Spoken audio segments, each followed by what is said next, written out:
getting used to the morning practices. We went every morning this week and gave them Sunday off, which is real different for me. But COVID testing this week was Monday and Wednesday, so I didn't want to bring them in on their on an off day. So we decided to. We're still kind of going back and forth with that. Some weeks the tests are Sunday, Tuesday, Thursday. Some are Monday, Wednesday, Fridays. So we're kind of experimenting with some different practice weeks. I thought every day was pretty good this week so far, except for Tuesday was a little sluggish for me. Very good. We'll take questions now for Coach Freeze. Use the raise hand option, and we'll get to you here. Damian Sordelet from the Lynchburg News in Advance. Okay. Coach, you bring up testing. How's the testing been going for the guys? We've seen programs have been announcing can't play, whatnot. How's that been going for you guys in the past few weeks? We've been very blessed. We've had very, very few cases, and we've been without very few people because of COVID thus far, and hopefully that will continue to be the case throughout the season. I will consider us very, very fortunate and blessed if that's the case, because you certainly see it affecting a lot of other programs and places. So far we've been very fortunate. Next up, John Manson from A Sea of Red. How's Malik look this week? Has he been able to get any reps in practice, and have you made a decision yet for his status on Saturday? He looked good today. The brace came in. He's good to go. Is it the smartest thing to do to play him this soon with it still having some swelling in it? I think we're still debating that, but he certainly is. He wants to, and he looked ready today. John, go ahead. Kind of a follow-up to that. Depending on how the game goes, I know that'll play a lot into it. But, if you go to another quarterback other than Malik, would you like to get Ferguson and Bennett in, or you kind of, settled on Ferguson there? Yeah, you're kind of, you're assuming that we're going to be able to do that, and that's a dangerous assumption for a coach to make. So I'm probably going to stay away from answering that one. But, we obviously, in any game we play, if they're all healthy and you're playing three quarterbacks, it means that things are probably going well. But it's certainly not an assumption that we would make. Coach, is there anyone else that's questionable for the game this week? Let's see. Javion's got an ankle. He'll try to go. Noah, obviously, with his injury last week, will be out. I think that's it. Other than obviously the ones that have been out for the whole year thus far. Right. Bryce Matthews is questionable also. Bryce Matthews? Yep, questionable. Okay. Damien, go ahead. How does C.J. Yarbrough look this week in practice after he missed last week's game? Really good. Really, really pleased with him. He makes us a different team, too, when he's in there. So really hopeful. He feels good. He looked good. So anxious to see him play.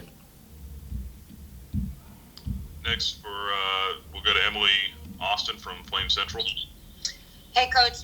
You guys are pretty big favorites in this game, and obviously an FCS team with not as many scholarships. How do you get your guys' mindset right going into a game like this where, hey, we haven't won the game yet? Yeah, I think this will be a good test to see exactly what the leadership of our team is like and what they demand of each other. All the team meeting this morning was all based upon my experiences in games to where you are favored. That means 0 on paper to me.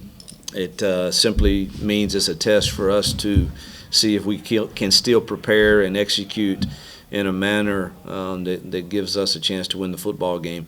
Football games are hard to win, and listen, the value of this win is the same value as last week's win. And so I've been on both ends of the curve of being an underdog and being able to win a game, and I've been on the other end and been the favorite and had an underdog either beat me or play us to where it was so ugly that you were miserable the whole game and made everybody around you miserable. And I told them the choice is theirs. On paper, we should win the football game. I'm always honest with them about that. I tell them if it's a toss-up or if it's we're the underdogs or if we're the favorite. We know very little about North Alabama other than the fact that they are a proud history of a program, and I know they have players. And anytime you face people that have players and receivers like they do and athletes like they do, it can immediately become a scary game if momentum gets on their side and we don't take care of the ball. And so I'll be really curious to see what our response is to getting to play another game and hopefully knowing that it counts the same as the last one and it should be approached with the same sense of urgency. Coach, it looks like their quarterback, Blake Beaver, is more of the traditional pocket guy from what I've heard. Is that nice for your team to be able to go against somebody like that this week and just get a different look? It depends. It depends on if he's ripping those RPOs out of there, and completing a bunch of them. It won't feel real good. If we get them in a drop back game, I like our defensive line against most and think that we can get some pressure on people. But I would think their offense is very similar to ours. Ryan Applin, who was my quarterback at Arkansas State, was the OC there, and now he's moved on to Western Kentucky, and then they gave it to people that were on that staff. So I know they understand the RPO game, and that's dangerous if he gets hot, doing that. Let's go next to John Manson from Sea of Red, then we'll get to Damien. Based on some of your struggles last Saturday in the red zone, have you guys spent any more time on that game plan this week than you typically do? Not on the field, but in coaches in film room, we've certainly evaluated every single play and what we really feel good about in the red zone, and hopefully it shows up on Saturday. Damien, go ahead. This was announced after the Monday press conference. ESPNU next week against Louisiana Monroe. That'll be the third time in 4 weeks you guys will be on national television, and I can't remember a season in which Liberty played on national TV 3 times, let alone 3 times in 4 weeks. How big is that for this program to get that type of exposure that early in the season? Huge. I can't, it's just huge. I don't know how else to describe it. I'm thankful to our administration, to Ian and those guys for working closely with ESPN, and obviously I tell our kids I think it speaks. This time last year, I don't know that you're the one that they choose to put on when they have an opening, and so I think it's a great step in the right direction.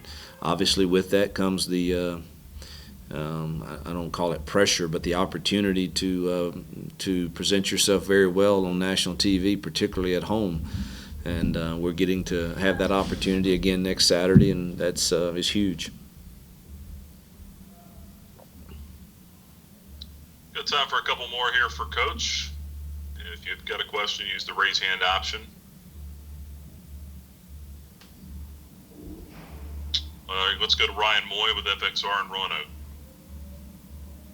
Hey, Coach, how you doing? Good. How are you? I'm hanging in. I appreciate it. Talk just a little bit about the morale on the sideline. Just being out there at Williams Stadium, be able to run out of the gates and everything. But I mean, how emotional was it to be able to just say you got to play at home finally, and then you're doing it again this Saturday? We love playing at home. I think it's different. We have a very, very good home atmosphere typically, and obviously we miss having our students there and our supporters that traditionally come and support us and make our place a hard place to play.